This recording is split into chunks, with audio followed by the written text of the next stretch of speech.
Momo, I love momo. সকালটা শুরু করেছিলাম হেলদি খাবার দাবার দিয়ে। ঠিক করেছিলাম যে আনহেলদি খাবার দাবার আজকে আমার লিস্টে থাকবে না, সবটাই খাবো হেলদি খাবার। তাই এতগুলো ফল খাওয়ার পর দুপুরবেলা কিন্তু ডাল দিয়ে ভাত খেয়েছিলাম, কিন্তু মন কি আর মানে, বিকালবেলা এত চাটনি খাওয়ার ক্রেভিংস হচ্ছিলো, একটু আমড়া কুচি দিয়ে খেয়ে ফেললাম লেবু আর টমেটো দিয়ে।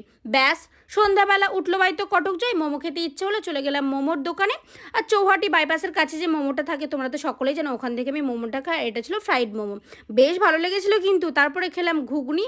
আর কতগুলো আমার ফ্রিজে আইসক্রিম, দেখো আমি গিফট পেয়েছি এতগুলো আইসক্রিম, চকলেট, সবটা একদিনেই আমি শেষ করেছি। না না, আমি খেয়েছি, ভাই খেয়েছে, মা খেয়েছে, সবাই একসঙ্গে মিলেমিশে খেয়েছে। হ্যাঁ হ্যাঁ, পাপাও কিন্তু খেয়েছে। তারপরে সন্ধ্যাবেলা হয়ে গেল, খাওয়ার দাওয়ার পর্ব শেষ। রাত্রেবেলাও মা পাপা আনলো চিকেন লেগ পিস, আর এখানে হলো স্প্রিং রোল। আমি তো স্প্রিং রোলটা একদমই পছন্দ করি না, তাই খেলাম না। চিকেন লেগ পিসটা খেয়ে ঘুমিয়ে পড়েছিলাম। ভিডিওটা কেমন লাগলো অবশ্যই জানিও। টাটা।